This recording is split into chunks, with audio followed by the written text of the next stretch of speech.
Всем привет! В этом видео хочу сделать честный обзор автомобиля Suzuki Vitara 2019 года. Я у этого автомобиля первый и единственный владелец, покупал его в автосалоне, поэтому знаю об этой машине абсолютно все, о чем вам сейчас и расскажу. В последнее время на вторичном рынке появилось достаточно много таких автомобилей, люди поездили 5, 6, 7 лет и решили их продать. А кто-то, естественно, присматривается и думает, покупать или не покупать, как по надежности, как по поведению и так далее. Вот сейчас об этом и поговорим.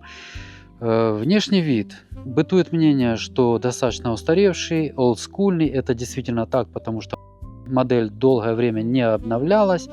Хотя кому как, на вкус и цвет. Мне лично то, как выглядит Suzuki Vitara внешне, очень нравится и нравилось при покупке. Хотя был выбор между SX4 в то время были другие некоторые автомобили сопоставимые по цене. У нас комплектация GL+, отличительные черты именно GL+, и GLX это наличие вот этих таких зубьев, как бы. У GL комплектации зубьев таких нет. Новые сейчас Витары стали появляться. У них вообще черная решетка. Мне не нравится. Вот такая решетка мне нравится самое больше. Говорили, могут пооблазить хромированные вот эти элементы. У нас все нормально, ничего не облезло. Фары не позамутненные спустя 80 тысяч пробега и 7 лет эксплуатации, не поцарапанные, не потресканные и так далее. При покупке в автосалоне поставили лампочки LED и светом.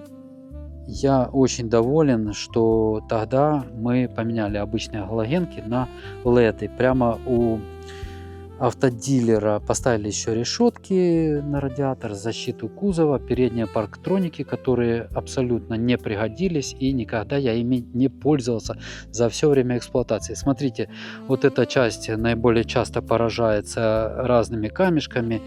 И появляются тут сколы. У нас ничего не появилось, хотя, говорят, японские машины, у них тонкое лакокрасочное покрытие. Ну, как видите, у нас с этим все нормально, никаких повреждений нет. Хотя в некоторых местах все-таки сколы есть. И вот одно из таких мест, ну, наверное, оно и единственное, не знаю, не присматривался, но здесь явно видно, видите, и сразу идет коррозия, потому что кузов не оцинкованный. Обработка кузова была заявлена способом гальванизации или что-то такое, электролитическим, но это совсем не то, что настоящая оцинковка. У нас раньше был Citroen Berlingo, каблучок так называемый, вот там настоящая оцинковка, несколько лет ездили с вмятинкой такой неплохой, и оцинковка даже не подумала потемнеть. Вот то настоящая оцинковка.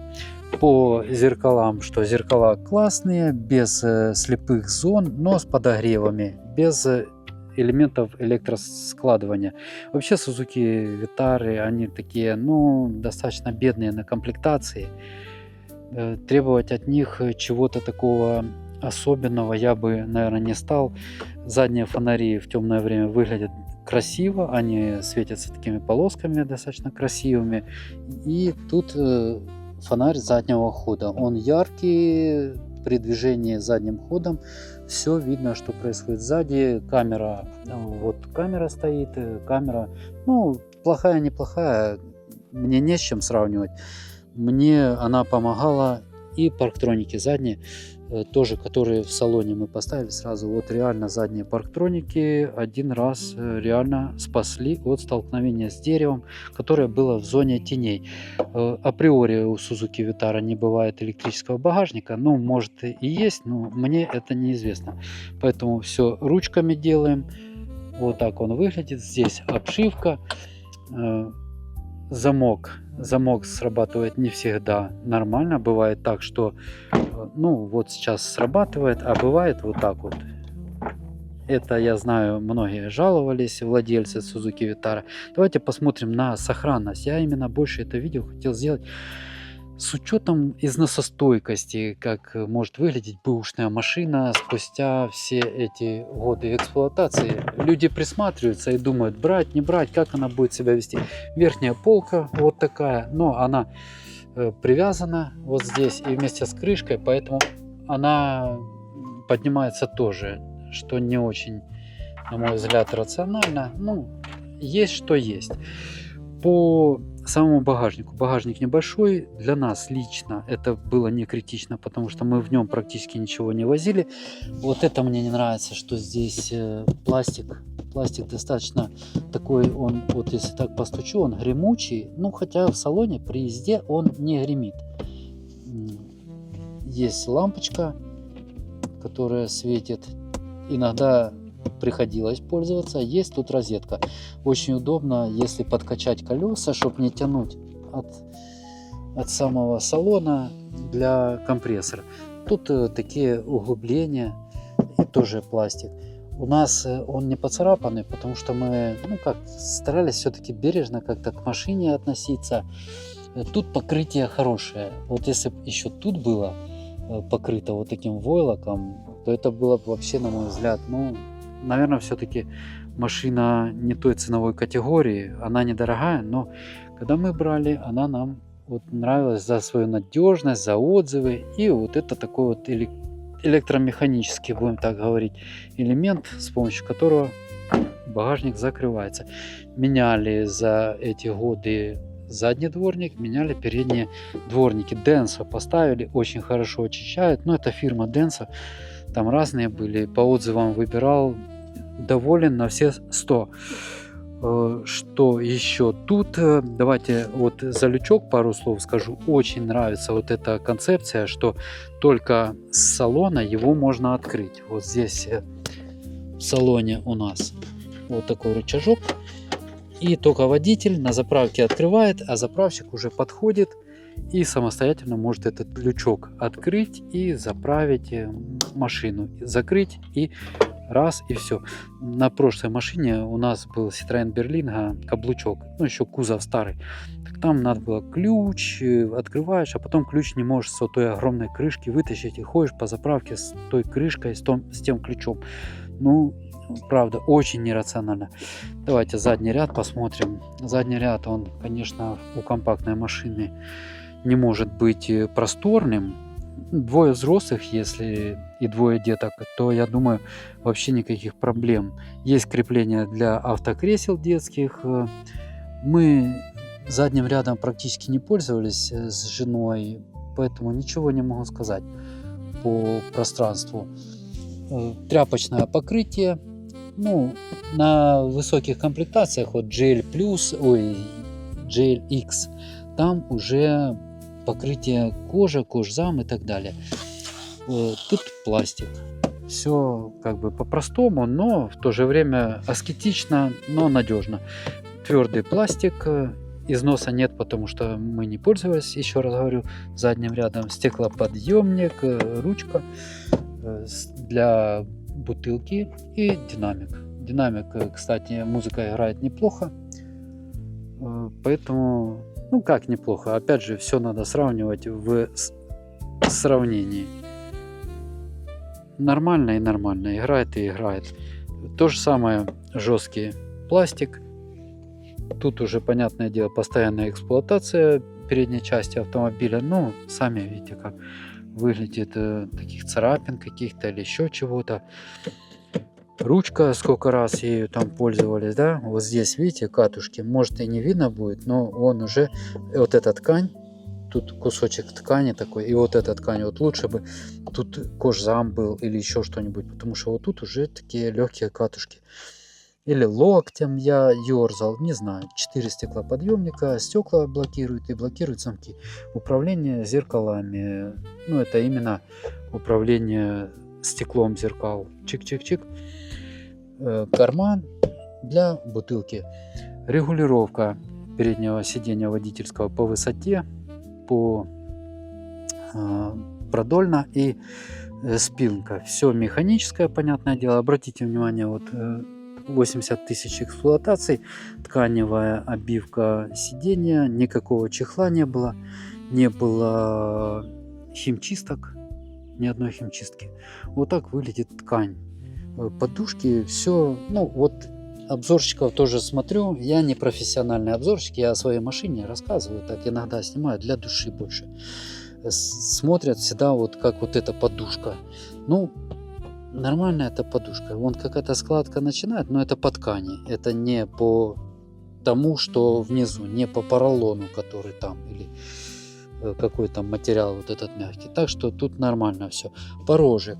Порожек, конечно, тоже надо очень аккуратно, потому что, ну, пластик есть пластик, он всегда будет царапаться. Но не в нашем случае тоже, опять же, так аккуратно просто это все делали.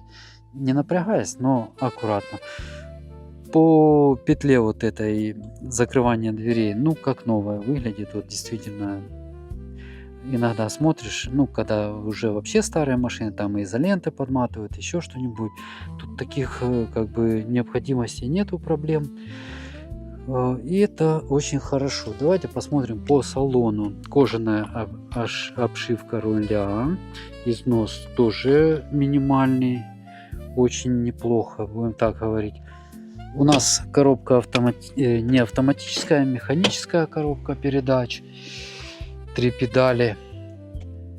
Нету подрулевых лепестков и прочих наворотов. Но есть круиз-контроль самый обычный. Никогда не пользовался. Ну, пару раз не понравилось, и я не пользовался. Управление радиостанцией, громкость, динамик и режимы переключать. Все, больше ничего. Однотонный сигнал. По щитку приборов, аналоговый щиток приборов, по центру такой, так сказать, компьютер небольшой, минимальный. Вон oil уже, видите, горит желтый. Вот, заменить масло в двигателе. Пробег 77 700 сейчас. А масло в двигателе надо менять, ну, на 80 тысяч. Я каждые 10 тысяч менял.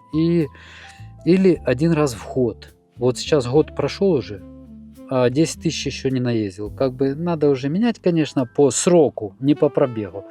Но никак руки не дойдут. Что хочу сказать за счет вот этого компьютера. Если не будет у вас датчиков давления в шинах, то будет проблема. Это ничего не будет показываться. Оно все будет просто такое ахтунг. Отрегулируйте давление в шинах, и это мне не нравится. Расход, средний расход за последние 6000 километров, расход 7 литров. Но вообще расход 6,1. Вот сейчас зима только закончилась, март, 7 литров. Очень экономная. 1,0 литр у нас двигатель.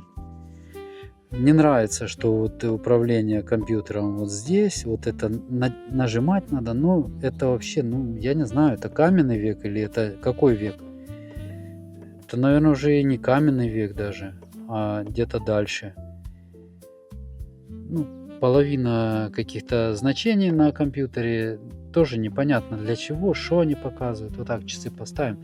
Небольшая мультимедийная система, она самая простая, работает безотказно. Сколько времени она, ну, мы ее пользовались, она, кстати, это самое, ну, сюда она не щелкается, потому что элементарная 2019 года, можете сами себе. Есть Android Auto, тут мы подключали только через шнурок, через раз и отваливается. Говорят, что-то надо в машине там уже прошивать, чтобы оно было.